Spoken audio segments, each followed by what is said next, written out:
I want to talk about COVID. It's been a fair bit of time since we spent way too much time talking about COVID.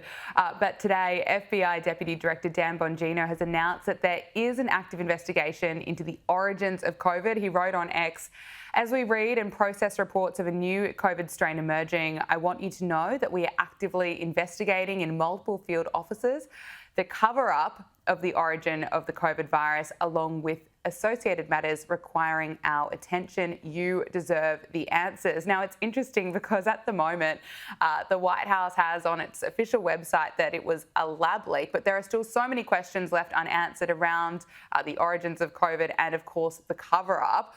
What do you make of this, the investigation? What could we possibly find?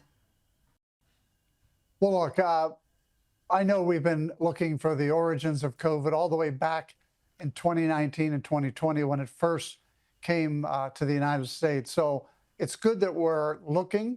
I would not want to waste too much time on it, but I do know it becomes good political fodder when you continue to look at these things. But I'm not sure we'll ever find out. And at the same time, there should not be any cover-up. So that's always good. But in the end, we got to move forward, not backward. I've said that time and time again. This is more political, but at the same time, it's always good to learn from past history so we don't repeat the same mistakes. RFK Jr. has made an announcement that's probably triggering for everyone against his Maha movement. He's announced that he's no longer recommending for healthy children and healthy pregnant women to get the COVID vaccine. Let's take a listen.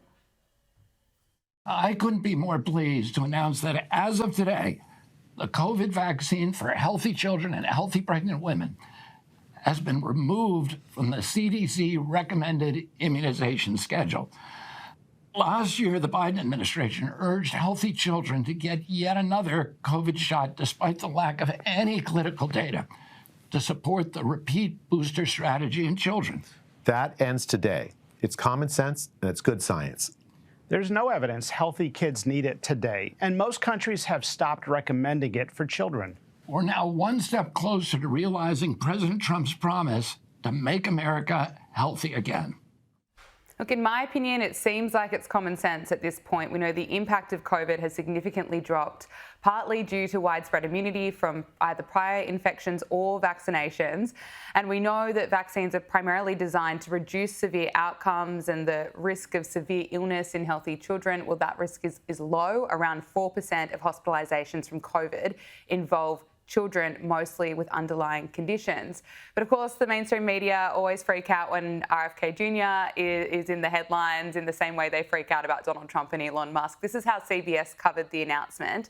They had an article that they published with the headline, "Health Experts Fear Potential Public Health Impacts from RFK Jr. Halting COVID Vaccine Recommendations for Kids, Pregnant Women." Now, health experts and fear, these it seems like a headline straight out of 2020, but on RFK Jr.'s announcement, it also comes amid concerns about potential rare side effects from the vaccine, such as myocarditis, if I am pronouncing that correctly, a heart inflammation linked to the mRNA vaccines, particularly in younger individuals. As we covered last week, Biden officials knew about potential COVID-19 vaccine risks and took steps to downplay them, which in my opinion is unforgivable.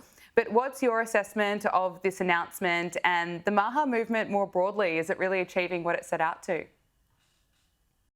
Well, look, I think you said it best. This is just common sense. And, why would we be trying to push a vaccine, especially on healthy children and healthy pregnant women, when at the same time we know the risks are limited?